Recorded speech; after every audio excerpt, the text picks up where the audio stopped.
பிரேஷ்டாய, கிருஷ்ணருக்கு மிகவும் பிரியமான, பிரேஷ்டாய அப்படின்னா பிரியமான. அவர் எப்படிப்பட்டவா இருந்தார் அப்படின்னா ஸ்ரீல பிரபுபாதர், நீங்க சொல்றோம் இல்லையா விடாமுயற்சி அப்படின்னு சொல்லிட்டு, அந்த விடாமுயற்சிக்கு ஒரு உதாரணம் அப்படின்னா ஸ்ரீல பிரபுபாதர் சொல்லலாம். அவர் வங்காளத்துல கல்கட்டால பிறக்கிற ஒரு துணிக்கடை வச்சிருக்காரு அவங்க அப்பா கௌரவ தேவ் அப்படின்னு சொல்லிட்டு. அந்த துணிக்கடை அந்த கௌரவ தேவுக்கு அவர் மகளாக இருக்கிறார். அவர் சின்ன வயசுல இருந்தே ராதாகிருஷ்ணரை வழிபடக்கூடிய ஒரு சபாமுறைகளா இருக்கார், வைஷ்ணவரா இருக்காங்க.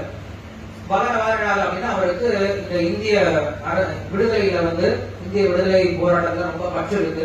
காந்தியை ஃபாலோ பண்றது, கொஞ்ச நாள் சுபாஷ் சந்திர போஸ் ஃபாலோ பண்ணாரு காந்தியை விட்டுட்டு.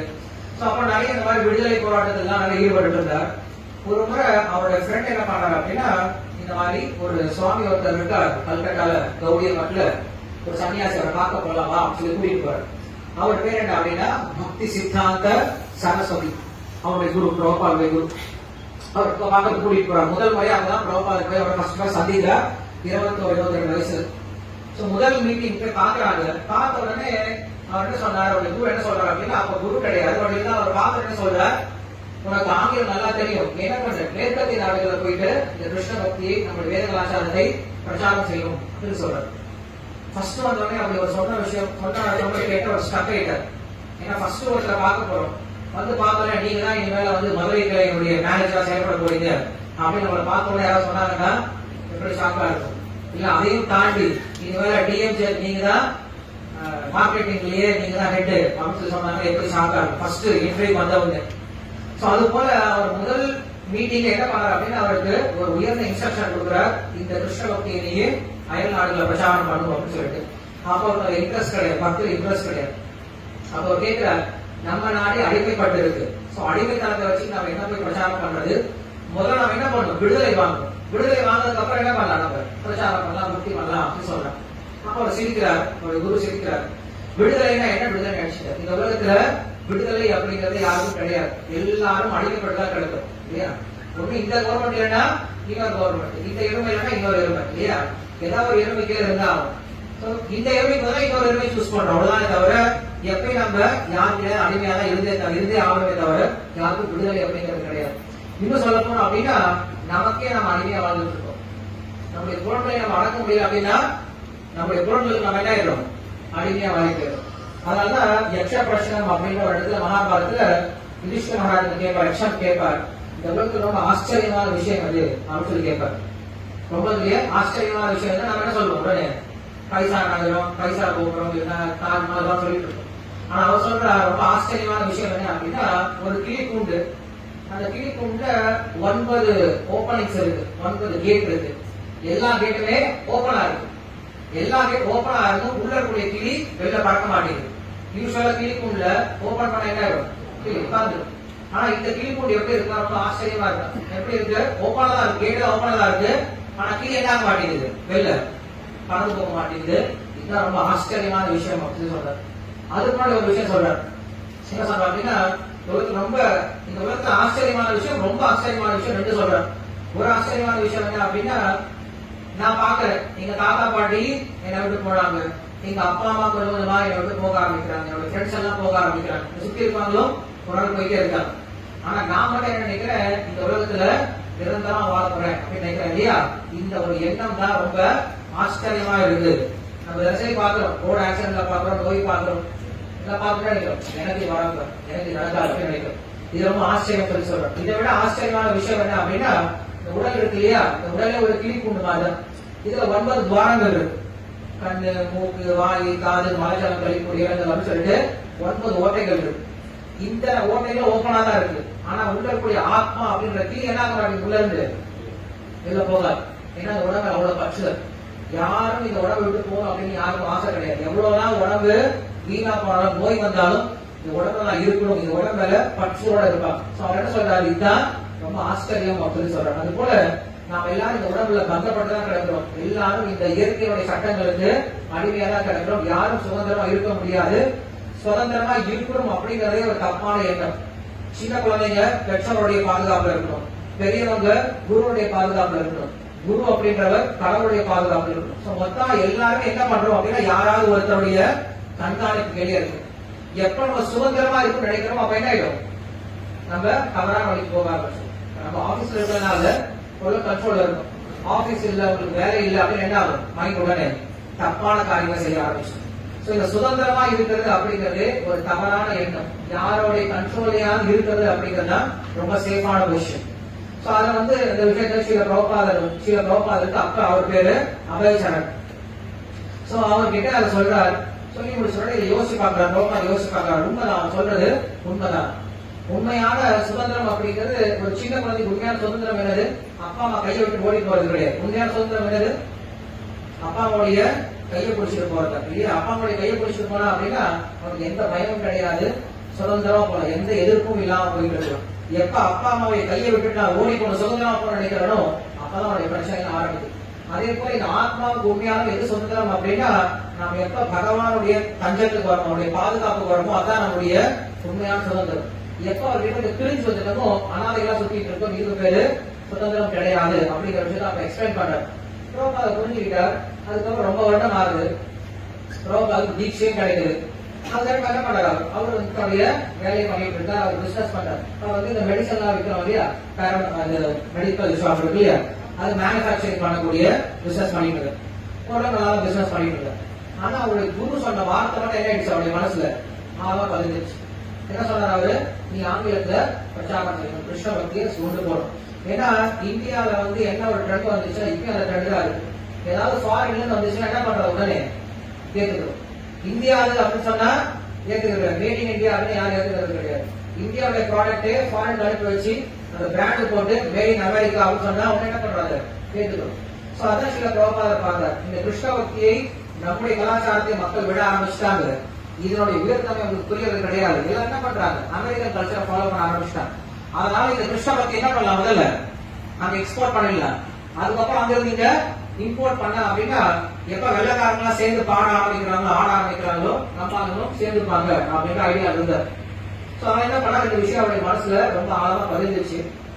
ஆனா அவனுக்கு புரியுது, இந்த குடும்ப சூழ்நிலை, வியாபாரம், அவருடைய குழந்தைகளை பாதுகாக்கிறது இப்படின்ற விஷயத்திலே போயிட்டு இருக்கு. அவருடைய மனைவி அவருக்கு ஒத்துழைப்பு சேரவர்களா கிடையாது. அவர் பண்றதுக்கெல்லாம் ஆப்போசிட்டா பண்ணிட்டு இருப்பாங்க. பிரபுபாதர் என்ன பண்ணார் அப்படின்னா, ஒரு பகவத்கீதைக்கு மொழிபெயர்ப்பு எழுதுறார். மொத்த ஸ்லோகத்துக்கும் தமிழ்ல மொழிபெயர்ப்பு எழுதி விளக்க உரை எழுதி புக் வச்சிருக்கார் பிரிண்ட் பண்றதுக்கு. பார்த்தா புக் இல்ல. பிரபுபாதர் வெளில போயிட்டு இருந்தாரு, புக் இல்ல. புக் எங்க போச்சு கேட்கிறாரு. அந்த அம்மா சொல்றாங்க, இடைக்கு போட்டேன். எதுக்காக இடைக்கு போட்டேன், டீ குடிக்க காசு இடைக்கு போட்டேன். சோ டீ குடிக்கிறதுக்காக என்ன பண்றாங்க, அவர் எழுதின 1 வருஷம் 2 வருஷம் கஷ்டப்பட்டு பகவத்கீதை மொழிபெயர்ப்பு எழுதின அந்த விஷயத்த இடைக்கு போட்டாங்க. அவங்களுக்கு அதுல கொஞ்சம் இன்ட்ரெஸ்ட் இல்லை. சோ பிரபுபாதர் பார்த்தார். அவர் பார்த்துட்டு அவருடைய பசங்க கொஞ்சம் வளர்ந்துட்டாங்க. அவங்க திருமண பாட்டி வச்சுட்டு அவர் சன்னியாசம் எடுத்துட்டார். இனிமேல் எனக்கு குடும்ப வாழ்க்கை போதும், இனிமேல் என்ன பண்ண போறேன், கிருஷ்ண பக்தியை ரொம்ப தீவிரமா பிரச்சாரம் பண்ணணும் சொல்லிட்டு சன்னியாசம் எடுத்துக்கிட்டு அதுக்கப்புறம் விருந்தாவனம் வந்துட்டார். சோ விருந்தாவனத்துல அவருக்கு ஒரு நல்ல கோயில், ராதாகிருஷ்ணர் கோயில், இன்னைக்கு அந்த கோயில் இருக்கு, ராதாதாமர் கோயில் இருக்கு. 2 ரூம் கொடுத்துருந்தாங்க, பிரசாதம் கொடுக்குறாங்க, நல்லா பாத்துக்கிறாங்க. அவரை உட்காந்து மொழிபெயர்ப்பு பண்ணிட்டு இருக்காரு. ஆனா அவருடைய மனசுல என்ன ஓடிட்டே இருக்கு, நான் அமெரிக்காவுக்கு போகணும், பிரச்சாரம் பண்ணணும், அமெரிக்காவில் பிரச்சாரம் பண்ணணும் அப்படின்ற மனசுல ஓடிட்டே இருக்கு. ஏன்னா குரு சொன்ன வார்த்தையை காப்பாற்றணும், அதை சத்தியம் பண்ணணும் அப்படின்னு சொல்லிட்டு அமெரிக்காவுக்கு போனா என்ன வேணும், ஃபர்ஸ்ட் பணம் வேணும். ஏன் அவர்கிட்ட பணம் கிடையாது, அவர் சன்னியாசியா இருக்காரு. என்ன பண்றது அப்படின்னு தெரியல. அது கூட என்ன பண்ணாரு அப்படின்னா, மேகசின் நான் பாக்குறோம், பகவத் தர்ஷன் மேகசின் பாக்குறீங்க இல்லையா, மேகசின் ஃபர்ஸ்ட் அவர் ஆரம்பிச்சார், பேக் டு காட்ஹெட் அப்படின்னு ஆரம்பிச்சார். ஒரே ஆள் தான், அவர் தான் எழுதணும், அதான் டைப் பண்ணணும், அவரை எடிட் பண்ணணும், பிரிண்ட் பண்ணி லேஅவுட் பண்ணிட்டு பைண்ட் பண்ணி அவங்க என்ன பண்ணணும், ரோட்ல விற்கணும். வித்துட்டு வர காசுல மறுபடியும் அவர் பிரிண்ட் பண்ணணும். சோ தினசரி இதை பண்ணணும். அவர் தங்கிட்டு இருந்தது விருந்தாவன்ல டெல்லிக்கு போகணும். யாராவது விருந்தாவன் போயிருக்கீங்களா, யாரும் டெல்லி போயிருக்கீங்க இல்லையா. சோ விருந்தாவனத்துக்கு டெல்லி போகணும் அப்படின்னா முதல்ல விருந்தாவனத்துல ஒரு ரிக்ஷா இருக்கும். அந்த ரிக்ஷா 20 கிலோமீட்டர் விருந்தாவனத்துல மதுரா போகணும். மதுரால ஒரு ரயில குடிச்சு டெல்லிக்கு போகணும். டெல்லியும் இறங்கி அதுக்கப்புறம் ஊர் சுத்தணும் அப்படின்னா ரொம்ப கஷ்டமான விஷயம். அவ்வளவு வயசான காலத்துல ஒரு நபர் தனி நபராக என்ன பண்றாரு, அந்த மேகசினை பிரிண்ட் பண்ணி அவர் டிஸ்ட்ரிபியூட் பண்ணிட்டு இருந்தார். பல சமயம் அவருக்கு சாப்பாடு இருக்காது, சாப்பாடு இல்லாம ரோட்ல மயங்கி போய் விழுந்த சமயம் நிறைய இருக்கு அப்படின்னு சொல்லிட்டு பிரபுபாதர் எழுதுறாரு. அவ்வளவு கஷ்டப்பட்டாலும் என்ன பண்ணாரு, புத்தகம் மட்டும் விடவே இல்லை, மேகசினை பிரிண்ட் பண்ணி மக்கள் கொடுத்துட்டு இருந்தார். ஆனா யாருக்கும் அதிகமா இன்ட்ரெஸ்ட் கிடையாது. அப்ப என்ன பண்றாரு அப்படின்னா, சுமதி முரார்ஜி அப்படின்னு ஒரு அம்மா, அவங்க என்ன பண்றாங்க, ஒரு கப்பல் துறைமுகம், ஒரு கப்பல் வச்சு நடத்திட்டு இருந்தாங்க. அவர் வந்து இந்த சரக்கப்பல் இருக்கு இல்லையா, சரக்கப்பலை வச்சு நடத்தக்கூடிய ஒரு அம்மா. சோ அந்த இதுக்கு பேர் என்னது, கப்பல் கப்பலுக்கு ஜலதூதா. ஜலதூதா அப்படின்ற அந்த கம்பெனி பேர். அந்த அம்மா வீட்டுக்கு போயிடுவாங்க. போயிட்டு பிரபாத கேட்பார், எனக்கு ஒரு டிக்கெட் கொடுங்க அமெரிக்காவுக்கு போறதுக்கு. அவர் கொடுக்க மாட்டார். 2வது நாள், 3வது நாள், 1 மாசம், 2 மாசம், 3 மாசம், 1 வருஷம் தொடர்ந்து போய் உட்கார்ந்துட்டு இருப்பார். வீட்டு அந்த ஆபீஸ் மாசம் வழியே உட்கார்ந்து இருப்பார். எனக்கு நீங்க டிக்கெட் கொடுத்தாதான் போவேன் அப்படின்னு சொல்லி. அந்த அம்மாவை பார்த்துட்டு முடியாது சுவாமி சொல்லி போயிட்டே இருப்பான். ஏன்னா அவங்களுக்கு என்னன்னா, பிரபாதுக்கு வயசாயிடுச்சு, இதுக்கு மேல அவர் அமெரிக்கால போய் என்ன பண்ண போறாரு அப்படின்னு நினைச்சாங்க. அப்பயே அவர் வயசு 69. 69 வயசுல நம்ம வீட்டுல உட்கார்ந்து இருக்கிறதே பெரிய விஷயம் இல்லையா. 69 வயசு என்ன பண்ணாரு, அமெரிக்கா போன நிற்கிறார். அப்ப அந்த அம்மா சொல்றாங்க, Swamiji America is too cold and you are too old அப்படின்றாங்க. பிரபா சொல்றாரு, but I am too cold அப்படின்றார், எனக்கு டிக்கெட் கொடுங்க அப்படின்றார். கடைசியா வேற வழி இல்லாம ஒரு சரக்கு கப்பல்ல டிக்கெட் கொடுத்துட்டாங்க. சரக்கு கப்பல் அவர் ஏறிட்டார். அந்த கப்பல் வந்து 2 மாசம் பயணம். இன்னைக்கு அமெரிக்கா போறோம் அப்படின்னா நம்ம ஃபிளைட்ல ஏறணும் அப்படின்னா மேபி 24 ஹவர்ஸ்ல போய் சேர்ந்துடலாம். சரக்கு கப்பல்ல போனா 2 மாசம். கப்பல்ல போனவங்க தெரியும் எவ்வளவு கஷ்டம் அப்படின்னு சொல்லி. சுத்தி தண்ணி தான் இருக்கும், அதுவும் வெறும் உப்பு தண்ணி தான். அதனுடைய காற்றை சுவாசிக்காத நம்ம உடம்புக்கு நிறைய பிரச்சனை கொடுக்கும். கடல்ல போகும்போது, கப்பல்ல போகும்போது அவருக்கு 2 முறை ஹார்ட் அட்டாக் வருது. 2 முறை ஹார்ட் அட்டாக், இன்னும் 1 முறை வந்திருந்தா உயிர் போயிருக்கும். ஆனாலும் எல்லாத்தையும் தாங்கிட்டு அவர் போறார். அங்க போய் இறங்குறார். பாஸ்டன் அப்படின்ற சிட்டில ஃபர்ஸ்ட் இறங்குறார். இறங்குற உடனே அவர் வந்து அவருடைய டைரியில் எழுதுறார், கிருஷ்ணா என்னையே கொண்டு வந்தார். நான் வந்து அமைதியா பிருந்தாவனத்துல இருந்திருக்கேன், என்னை கொண்டு வந்துட்டார். ஏன்னா இந்த ஊர் மக்களை பார்த்தா ரொம்ப பயமா இருக்கு. இவங்க யாருக்குமே எது இடக்கை எது வழக்கைன்னு தெரியாது, ரைட் ஹேண்ட் லெஃப்ட் ஹேண்ட் எதுன்னு தெரியாது, எல்லா கையும் சாப்பிடுறாங்க. இவங்களுக்கு எது அம்மா எது தங்கச்சி எது குழந்தைங்க தெரியாது, எல்லாரோடையும் ஈடுபட ஆரம்பிக்கிறாங்க. இவங்க சாப்பிடுறதே மாமிசம் தான், குடிக்கிறதே தண்ணி தான், தீர்த்த பிரசாதம் தான் இல்லையா. சோ இப்படி இருக்கும் போது இவங்க கிட்ட நான் என்ன சொல்லி மாத்த போறேன், இவங்களுக்கு என்ன நான் பேசி புரிய வைக்க முடியும். ஆனா எப்ப நீ கூட்டி வந்திருக்க அது தெரியும். ஏன்னா நீ வந்து என்ன பண்ண, ஒரு கருவியா உபயோகப்படுத்திக்கோ. நான் வெறும் கருவிதான், நீ என்ன பண்ண போற, என்ன உபயோகப்படுத்த போற அப்படின்னு சொல்லிட்டு பிரார்த்தனை பண்ணிட்டு அவன் இறங்கி போற. அமெரிக்காவுக்கு போன பிறகு அங்க தெரிஞ்சவங்க யாரும் கிடையாது, வெல்கம் பண்றது யாரும் கிடையாது. ரைட் சைட்ல போனோமா லெப்ட் சைட்ல போனோமா தெரியல. இறங்கி ஏதோ கேட்டுட்டு அங்க இருக்கக்கூடிய ஜாக்கெட் கேட்டு ஏதோ ஊருக்குள்ள போற. போயிட்டு தங்கறதுக்கு முயற்சி பண்றார், யாரும் ஹெல்ப் பண்ணவே இல்லை. அதுக்கப்புறம் பௌரி அப்படின்ற ஒரு இடத்துக்கு போறாங்க. பௌரி ஸ்ட்ரீட் ஆக்சுவலி போறாங்க. பௌரி ஸ்ட்ரீட் அப்படின்னா என்ன சொல்றது, இன்னைக்கு வந்து நம்ம தமிழ்நாட்டுல புள்ளைங்க ஹோட்டல் சொல்றோம் இல்லையா. புள்ளைங்க அப்படின்னா கொஞ்சம் டிஃபரெண்டான பசங்க, கொஞ்சம் லூஸ் மரக்காரங்க அப்படின்ற மாதிரி. இவங்கெல்லாம் ஒண்ணுமே கிடையாது, இந்த பசங்க ஒண்ணுமே கிடையாது. அவங்க எல்லாம் எப்படி இருப்பாங்க அப்படின்னு எப்பயும் ட்ரெஸ்லயே இருப்பான். இவன் சொல்லப்போ அப்படின்னா ட்ரெஸ் இல்லாம இருப்பான். அவர் வந்து ஒரு ஸ்டோர் ஹவுஸ் தங்கிட்டு இருந்தார். தங்கிட்டு இருக்கும் போது அதுல படிக்கட்டு எல்லாம் படுத்துட்டு இருப்பாங்க. ஆம்பளைங்க பொம்பளைங்க எல்லாரும் ஃபுல்லா ட்ரெஸ் பண்ணிட்டு அப்படியே படுத்துட்டு இருப்பாங்க. அதெல்லாம் தாண்டி தான் அவர் நடந்து போடுவோம் அப்படின்னு மாறி. முதல் முறையா அவரை சந்திச்சவங்க எல்லாருமே மரத்து மேல எல்லாரும் ட்ரெஸ் இல்லாம குறங்க மாதிரி அவங்க அங்கே வாழ ஆரம்பிச்சிட்டாங்க. ஏன்னா அவங்களுக்கு இந்த கலாச்சாரத்தை, அமெரிக்க கலாச்சாரத்தை பார்த்து பார்த்து வெறுப்பு வந்துச்சு. என்ன பண்றாங்க, அமெரிக்காவில் நினைக்கிறாங்க நீட்டா கோட் பேண்ட் நல்லா டை போட்டுக்கிட்டு விஷயம் எல்லாம் போட்டுக்கிட்டு ட்ரை பண்ணிட்டு வேலைக்கு போயிட்டு வந்து சம்பாதிக்கிறது, இதையே வாழ்க்கையா நடத்திட்டு இருந்தாங்க. அவங்களுடைய பசங்களுக்கு இதெல்லாம் பார்த்து பார்த்து வெறுத்து போயிடுச்சு. நிறைய பணம் இருக்கு, ஆனா நிம்மதி கிடையாது, சந்தோஷம் கிடையாது. நீங்க நம்ம அதெல்லாம் பண்ணிட்டு இருக்கோம், கொஞ்சம் அந்த வாழ்க்கையில நம்ம அடைய முயற்சி பண்ணிட்டு இருக்கோம். அதெல்லாம் அவங்க ஏற்கனவே பார்க்கலாம். அவங்க பார்க்காத கட்டணம் கிடையாது, அவங்க பார்க்காத கார் கிடையாது, அவங்க பார்க்காத ஸ்டைலான பேண்ட் எல்லாம் கிடையாது. இன்னைக்கு புதுசா போட்டுட்டு இருக்கோம்ல பிரிஞ்சு போன பேண்ட், அதான் அவங்களுக்கு ஏற்கனவே பழைய ஸ்டைல். இப்பதான் புதுசா என்ன பண்ணிட்டு இருக்கோம், அப்டேட் பண்ணிட்டு இருக்கோம். எங்க கோயில ஃபாரின் டிவோர்ஸ்ல இருப்பாங்க, அவங்க பார்த்து நம்மளை பார்த்து சிரிப்பாங்க. எங்களுக்கு வந்து 70s 80s இந்த ஸ்டைல வந்துருச்சு, இப்பதான் இங்க வந்துட்டு இருக்காங்க. காலத்துல தலைக்கு டை அடிக்கிறது, தலையில வந்து மேல கீரிப்பை படுக்க வைக்கிறது, இந்த மாதிரி நிறைய ஸ்டைலா வச்சிருக்காங்க. அதை ஏற்கனவே வந்துருச்சு அவங்க. சரி குழந்தைங்க வந்துட்டு இருக்காங்க எல்லாமே. அப்ப அவங்கலாம் அதெல்லாம் வெறுத்து போய் என்ன பண்ணாங்க, ஃபுல்லா ட்ரக்ஸ்லயே இருந்தாங்க. அவங்க நினைச்சாங்க ட்ரக்ஸ் சாப்பிட்டா ஒரு விதமான உலகத்தை மறந்துட்டு நம்ம உலகத்தையே மறந்துட்டு வாழ முடியும் நினைக்கிறாங்க. அப்படிப்பட்ட மக்கள் இருக்கக்கூடிய இடத்துல தான் போய் அவர் வாழ ஆரம்பிச்சார். அதுக்கு ஒரு இடம் கிடைக்கல தங்கிறது. சோ அங்க போய் 1 வருஷம் கஷ்டப்படுறாரு. 1 வருஷம் அதுக்கு சாப்பிட்றது எதுவும் கிடையாது, வெறும் உருளைக்கிழங்கு. அவர் இந்த அமெரிக்காவுக்கு போது 40 ரூபா வேலை இருந்துச்சு, கொஞ்சம் புக்ஸ் இருந்தது. அந்த புக்ஸை போய் ஏதாவது விற்பாரு, ஒரு கடையில போய் விற்று அதுக்கு வரக்கூடிய பணத்தை அப்புறம் டிஷை கேட்பாரு. வயசானவர் இல்லையா, பிக்சர் கேட்டு யாராலும் கொடுப்பாங்க, $1 $2 கொடுப்பாங்க. பிக்சர் கேட்டு அப்படி வாங்கி என்ன பண்ணுவார், சரி கொஞ்சம் உருளைக்கிழங்கு வாங்கி வேக வச்சு உருளைக்கிழங்கு ஸ்மாஷ் பண்ணி அதான் சாப்பிட்டு இருக்காரு 1 வருஷத்துக்கு மேல. வேற எந்த ஆதாரம் கிடையாது. ஆனா அவன் மனசுல உறுதியா இருந்தா இந்த கிருஷ்ண பக்தி எப்படியாவது மக்களுக்கு கொடுக்க ஆகும் அப்படிங்கிற உறுதியா இருந்தார். அவன் நினைச்சா போகணும் அப்படின்ற அவசியம் கிடையாது. அவன் இருக்கலாம் பிருந்தாவனத்திலேயே ரொம்ப பீஸ்ஃபுல்லா மரியாதையான வாழ்க்கை வாழ்ந்திருக்கலாம், அமைதியான வாழ்க்கை வாழ்ந்திருக்கலாம். அவருக்கு அது பிடிக்கல. நம்ம சுகமா வாழ்க்கை முக்கியம் கிடையாது. இன்னைக்கு ஆன்மீகம் நினைக்கிறாங்க, அவங்க ஆசிரமத்தில் உட்காந்துட்டு சுகமா சாப்பிட்டு நினைக்கிறாங்க. பட் அதுக்கு பேர் ஆன்மீகம் கிடையாது. ஆன்மீகம் அப்படின்னா மற்றவங்களுக்கு ஏதாவது கொடுக்க முயற்சி பண்ணணும், அது ஆன்மீகம் அப்படிங்கிறது. அதுக்கப்புறம் 1 வருஷத்துக்கு அப்புறம் என்ன பண்ணுவாங்க, தினசரி பார்க்குக்கு போயிடுவார். டாம்சின் ஸ்கொயர் பார்க் அப்படின்னு ஒரு பார்க் இருக்கு நியூயார்க்ல. அது உட்காந்துட்டு சின்ன விருதுகள் வச்சுட்டு ஹரிகிருஷ்ணா வந்து பாட ஆரம்பிப்பார். 1 மணி நேரம் 2 மணி நேரம் 3 4 5 மணி நேரம் தொடர்ந்து பாடுவாங்க.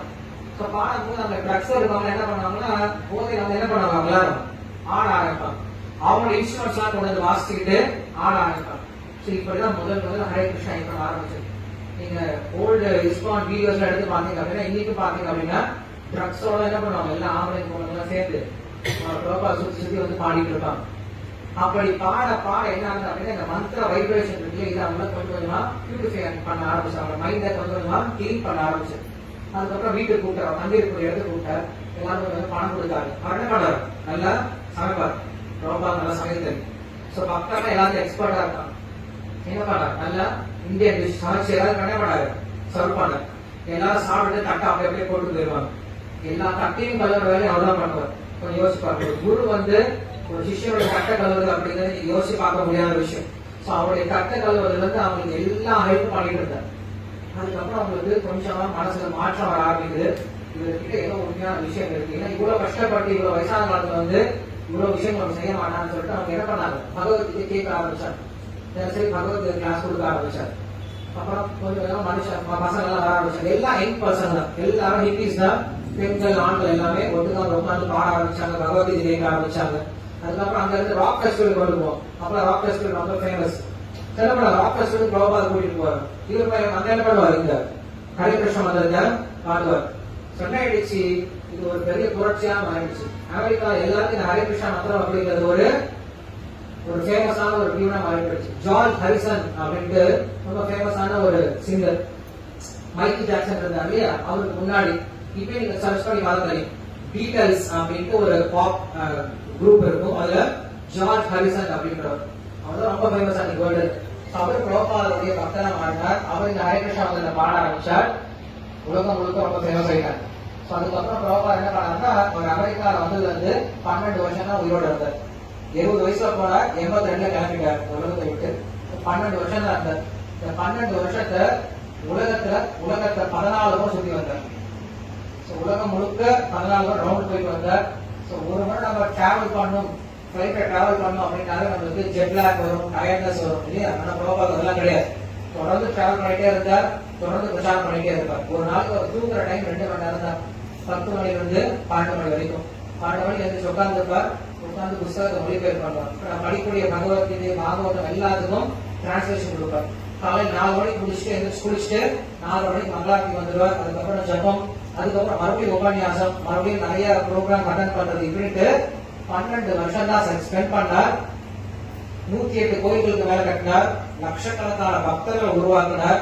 ஆயிரக்கணக்கான புஸ்தகங்கள் விநியோகம் பண்றது ஒரே விதமா இருந்தார். எல்லாத்தையும் செஞ்சாலுமே அவர் என்ன பண்ண, என்னைக்கும் தன்னுடைய பேரை வெள்ளைக்கு பிரச்சாரம் பண்ணிட்டு. ஹரே கிருஷ்ணா ஹரே ராமன்னா உலகத்துல எங்க போனாலும் தெரியும். பிரபாத் அப்படின்னா யாருக்கும் தெரியாது. ஏன் காரணம், குரு என்ன பண்ணுவார், என்னைக்குமே தன்னுடைய பேரை பிரச்சாரம் பண்ணிக்க மாட்டாங்க. இன்னைக்கு நிறைய குருவா இருக்காங்க, என்ன பண்றாங்க, அவங்க பேர் தான் இருக்கு இல்லையா, அவங்க போட்டோ தான் இருக்கு, சாமி இங்க கோயில் இருக்கு. ஆனா உண்மையான குரு என்ன பண்ணுவார் அப்படின்னு நினைக்கும் கிருஷ்ணன் தான் நிலைநாட்டுவார். அப்படி அவர் ரொம்ப கஷ்டப்பட்டு இந்த இயக்கத்தை என்ன பண்ணார், உண்டு பண்ணார். எல்லாத்துக்கும் காரணம் என்ன அப்படின்னா அவருக்கு கிருஷ்ணன் மேல இந்த நம்பிக்கை தான், வேற அவர்கிட்ட ஒண்ணும் கிடையாது. அதுக்கு மூலாதாரம் ஒரே ஒண்ணுதான், கிருஷ்ணன் மேல நம்பிக்கை.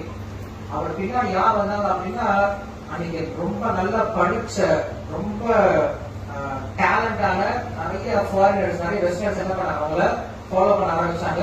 அவங்க எல்லாத்தையும் இந்தியா கூட்டிட்டு வந்தாங்க. எல்லாரும் வாங்கப்பா இந்தியா வாங்கப்பான்னு சொல்லி. எல்லாம் என்ன பண்ணிட்டாங்க, எல்லாம் மொட்டை ஷேவ் பண்ணிட்டு, பின்னாடி குடி வச்சுக்கிட்டு, நாம போட்டுக்கிட்டு, வேஷ்டி கட்டிக்கிட்டு, எல்லா வேலைக்காரும் என்ன பண்ணாங்க, இந்தியாவில வந்து எல்லாரும் ரோட்ல குதிக்க ஆரம்பிச்சு பாட ஆரம்பிச்சாங்க. சோ பிரபா என்ன சொல்றாங்கன்னா this are all my white dancing elephants அப்படின்னு சொல்லி சொல்லுவார். வெள்ளை யானைகள் சொல்லி சொல்லுவார். நம்மால எல்லாரும் வாய் வந்து பார்க்க ஆரம்பிச்சாங்க. வெள்ளக்காரங்களே ஹரே கிருஷ்ணா மந்திரம் பாடுறாங்க அப்படின்னு சொல்லிட்டு நம்மளால அப்பெல்லாம் சேர ஆரம்பிச்சாங்க. அதுக்கப்புறம் இந்தியாவில பிரபாவுடைய பிரச்சாரம் ரொம்ப அதிகமா போனது. இன்னைக்கும் பார்த்தோம் அப்படின்னா பிரபாத் கட்ட ஜூஹூல ஒரு பெரிய இஸ்கான் டெம்பிள் இருக்கு, டெல்லியில இருக்கு, ஹைதராபாத்ல இருக்கு. தமிழ்நாட்டுல வந்து அவர் மேக்சிமம் சென்னையில வந்துட்டு போயிட்டார், அதுக்கப்புறம் வரல. பட் மேக்சிமம் இந்தியாவில வந்து எல்லா பெரிய நகரங்களையும் பெரிய பெரிய கோயில்கள் கட்டினார். கடைசியில இறக்கக்கூடிய சமயம் வரைக்கும் என்ன பண்ணாரு, மொழிபெயர்ப்பு பண்ணிட்டார். கடைசி 3 மாசம் அவரால் சாப்பிட முடியல, பெட் ரெஸ்டாக இருந்தார். பெட்டை படுத்துட்டு இருப்பார், வாயில கொஞ்சம் கொஞ்சமா தண்ணியோ இல்ல பாலை ஊத்திட்டு இருப்பாங்க.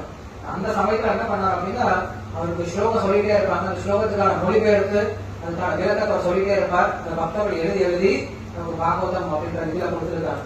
இப்படி இவ்வளவு கஷ்டப்பட்டார். எதற்காக பட்டார் அப்படின்னா நமக்கு ஏதாவது ஒரு வகையில இந்த கிருஷ்ண பக்தியை கொண்டு போய் சேர்க்கணும். கஷ்டப்படக்கூடிய ஆத்மாக்களுக்கு உண்மையான சந்தோஷம்னா என்ன, ஆனந்தம்னா என்ன, உண்மையான தஞ்சம்னா என்ன, நம்ம எதிர்பார்த்துட்டு இருக்கோம் இல்லையா, இவன் பார்த்துப்போம் அவன் பார்த்துப்போம் அப்படின்னு சொல்லிட்டு யாரும் பார்த்துக்க முடியாது. கிருஷ்ணரை தவிர நமக்கு உண்மையான பாதுகாவலர் யாரும் கிடையாது அப்படிங்கிற இந்த ஒரு விஷயத்தை காட்ட வந்தார்.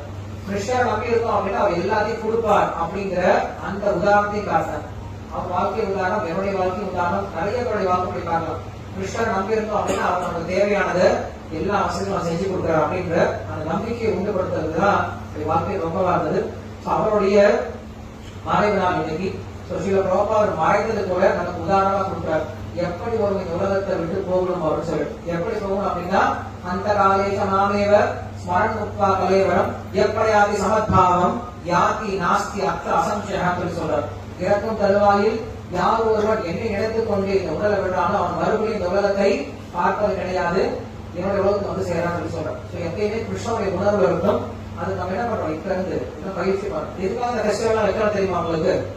இதனுடைய ஞாபகம் உங்களுக்கு மனசுல பதிஞ்சு இறக்கும் போது என்ன ஆகும் அப்படின்னா நம்மளுடைய மனசானது நம்மளுக்கு ஒரு போட்டோகிராஃப் மெமரி மாதிரி எல்லாத்தையும் கொண்டு வந்து காட்டும். வாழ்க்கை முழுக்க நம்ம என்ன பண்ணுவோம், எல்லாம் ஒரு பிக்சர் மாதிரி ஒரு ட்ரைலர் மாதிரி ஓடும்.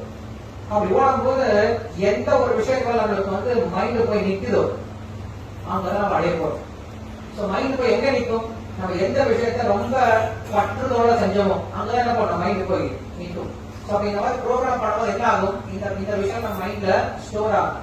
நம்ம இறக்கக்கூடிய சமயத்தில் நம்ம கிருஷ்ணன் நினைக்கல அப்படின்னாலும் அந்த ஞாபகம் நம்மளுக்கு வந்தது அப்படின்னா நமக்கு நல்ல கதி கிடைக்கும். அதனால இதெல்லாம் ஒரு இம்ப்ரெஷன்ஸ், இதெல்லாம் ஒரு நல்ல ஞாபகத்தை உண்டுபடுத்துறது தான் இந்த மாதிரி நிகழ்ச்சிகளை ஏற்பாடு பண்ணிட்டு இருக்கோம். சோ இன்னைக்கு நம்ம ப்ரோபாரை பத்தி கொஞ்சம் இடம் தெரிஞ்சுக்கிட்டா அவருக்கு புஷ்பாஞ்சலி பண்ணோம். இப்ப யாருக்கு பர்த்டே இருக்கோ, யாருக்கு அனிவர்சரி இருக்கோ அவங்களுக்கு என்ன பண்ணலாம், கேக் வெட்டிடலாம். அதுக்கப்புறம் எல்லாருக்கும் பிரசாதம் இருக்கு. சோ இன்னைக்கு என்ன பண்ணுங்க அப்படின்னா எல்லாரும் ஒரு உறுதிமொழி எடுத்துக்கோங்க. ப்ரோபால் ஏதாவது ஆன்மீகத்தை நான் செய்வேன், தினசரி ஒரு மாலையாவது, தினமும் ஒரு 108 மொழியாவது ஹரே கிருஷ்ணா வந்து சேனல் பண்ணுவேன், இல்ல தினசரி பகவத்கீதை இருந்து ஒரு ஸ்லோகம் படிப்பேன், தினசரி பகவானுக்கு ஏதாவது நைவேத்தியம் பண்ணுவேன் அப்படின்னு சொல்லிட்டு ஏதாவது ஒரு சங்கல்பம் எடுத்து அவர்கிட்ட பிரார்த்தனை பண்ணுங்க. கண்டிப்பா நிறைவேற்றி கொடுப்பார். நம்மளால முடியாது, ஆனா அவர்கிட்ட கேட்க அவரே என்ன பண்ணுவார், கண்டிப்பா செஞ்சு கொடுப்பார். அவர்கிட்ட பிரார்த்தனை பண்ணா இன்னைக்கு செய்யக்கூடியதா. அதனால இன்னைக்கு அந்த பிரார்த்தனை மட்டும் யாராவது செய்யணும் அப்படின்னா பிரார்த்தனை வச்சுக்கோங்க. தினசரி ஆன்லைன் கிளாஸ் வரணும் அப்படிங்கிற பிரார்த்தனை கொஞ்சம் வச்சுக்கோங்க. அதே போல முடிஞ்சா மார்னிங் கிளாஸுக்கு வந்து பகவத்கீதையை கேட்க ஆரம்பிக்கும். சில ரோபாரதி யாருக்கு இன்னைக்கு பர்த்டே